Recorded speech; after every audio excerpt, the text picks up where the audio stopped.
Hello and welcome to the first ever version of Tech Request Live presented by Master Tech Solutions. What is Tech Request Live, you ask? Have you ever walked through the darkness of the technology world and seem like you don't know where you're going? You ever just sat at your computer confused, not knowing what to do next? Do you have tech depression? All of these, along with having questions that no one can answer for you there at the school, that are just weighing you down, feel like you're trapped inside a humongous question. Well, we here at Master Tech Solutions hear you, and we have an idea of how to help. To turn your depression into rejoicement and into dancing. My name is Eddie Bennett. I work with Master Tech Solutions. I cover the southern and western southern half of the state and the western slope of Colorado. I work with Master Tech Solutions. We are your one-stop shop for consultation, educational technology, training, and professional development. So who is Master Tech?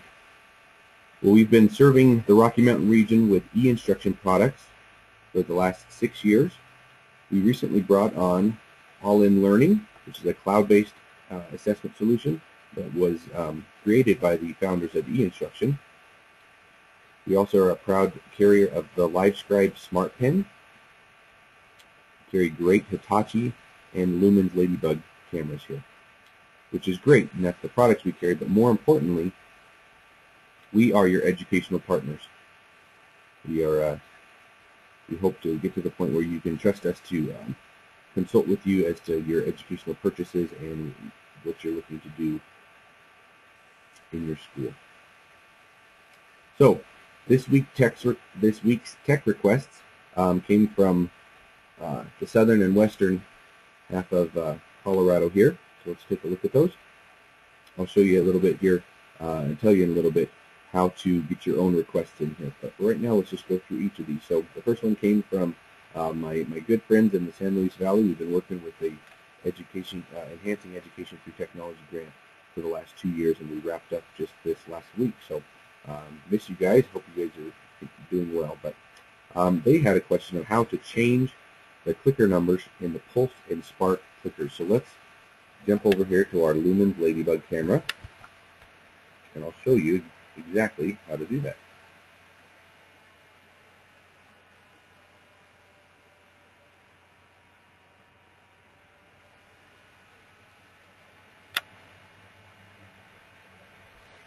Here you go. So I'm going to show you first of all with the Spark clicker.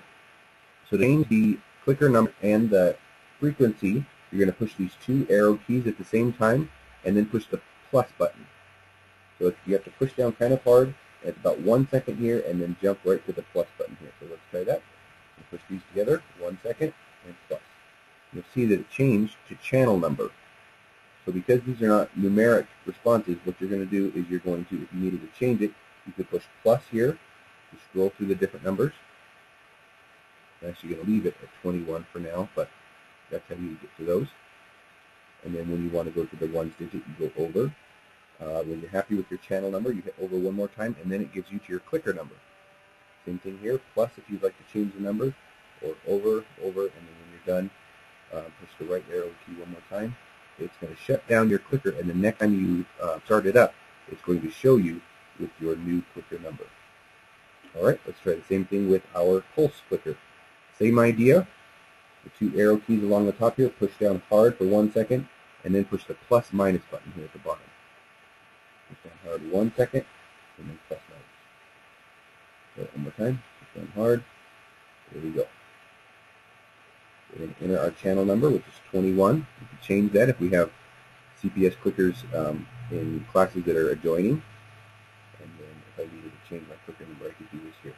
So the time that you would want to do this is if you needed to expand the 32-pack, and you bought another 32-pack and you wanted to have a 64-pack for a large session or something like that, you could update them like that. All right. So back to our next one. Looks like the next one came from the science teachers that I met with yesterday in Central High School. They asked the question of how do we add files to CPS? And this is a question that I get a lot as I'm traveling around here. So looking at our CPS screen here, remember we have the Prepare tab is what we do before class, Engage is what we're doing during class, and then Recording is what we check on after class. But for right now, we're going to prepare this. At first glance, we would think maybe we're going to import a PowerPoint or an exam view file. Actually, what we're going to do is we're going to select where we want it. So we have to say, I want it in this certain folder by highlighting that. And when we do that, this Add Files button becomes available.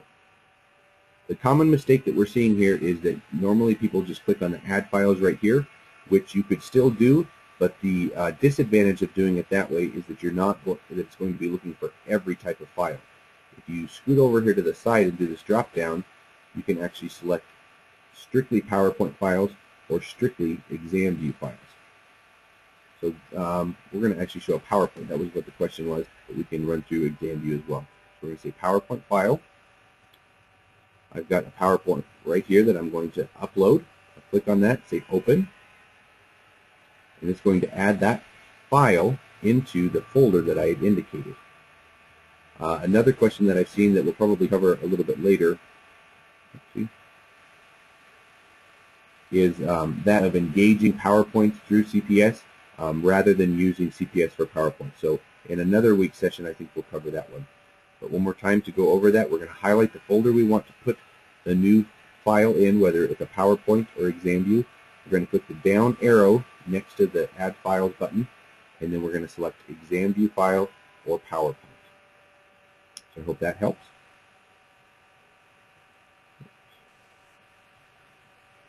There we go.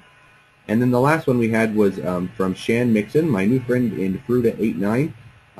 She was having problems with installing and uninstalling it. Actually, a few of the people that I met with yesterday in Grand Junction were having issues with that. So the first thing that I mentioned to people that are having problems with their software is to just double check what software they're running. So the first thing you're going to do is open up CPS or Workspace or Exam View, whatever it is that you're having problems with. So open it up, and then on the Help, on all of these, one of the buttons is About. And you're going to click About to see what version of CPS or Workspace or Exam View you're running. So we're seeing 6.71.293.51502. That's enough numbers to remember, right? So we're going to say, okay, I have 6.71. Then what we're going to do is go out to the web and check on our downloads page. So Support, Downloads. And if you click Software right here, you don't have to go through all of the catalogs and manuals and stuff like that. So it'll just give you the software. So we're looking for CPS. It's the Windows software, and it says 6.71. We check the information if we wanted to get the exact version number, but 6.71 is the latest release, so I'm good on that.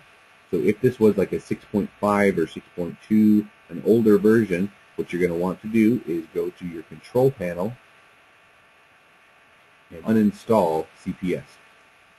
Some people are worried that when they uninstall CPS or PowerPoint or Exam View, any of those things, that they're going to lose their files. What it's going to do is going to take the program off of your computer, but it's not going to mess with any of the files that you've created. So if you're fine on that, I could go ahead and uninstall this if this is an old version. And then while that's uninstalling, I could click here to download the new version. Once that's downloaded, we double click that, walks you through the entire steps there.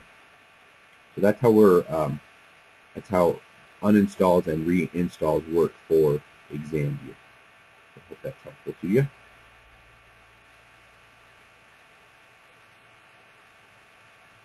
There were more tech requests, but to keep this in kind of a manageable time, we're going to keep it to just 3 per week. And if we didn't get you this week, we will hit you next week. So because we have not come up with an ESP format, what we're going to need you to do to stay call us at our 800 number there, 800-592-313. You can email the general box for Master Tech Solutions. So whether you're on the Front Range or here on the Western Slope, if you just go to info@mastertechsolutions, all of the tech requests are going to go to that email, and we'll get you taken care of from there. We also have a Facebook page that is up right now. In a following email that we're going to send out with our first link to this TRL, we will give you that link there. It's just facebook.com/MasterTechSolutions Inc. Same with our YouTube page. All of the TRLs that we record will be uploaded to our YouTube page and then linked back to our website, which is MasterTechSolutionsInc.com, and our Twitter and Facebook pages. So what we'd ask you to do is tell a friend. This is a brand new thing, and I'm actually speaking to only myself, but I'm sure that many people will check this at a later time. Every Friday at 11:30 is when we're doing this. So our next show is October 7th at 11:30, and that's Master time. So thank you so much. I hope hope this is useful information to you, and like we said, please spread the word. And if you need any information, here's our contact information, and we'll leave that up for just a second. So thank you so much. Have a great day, and let us know how we can help you in any way.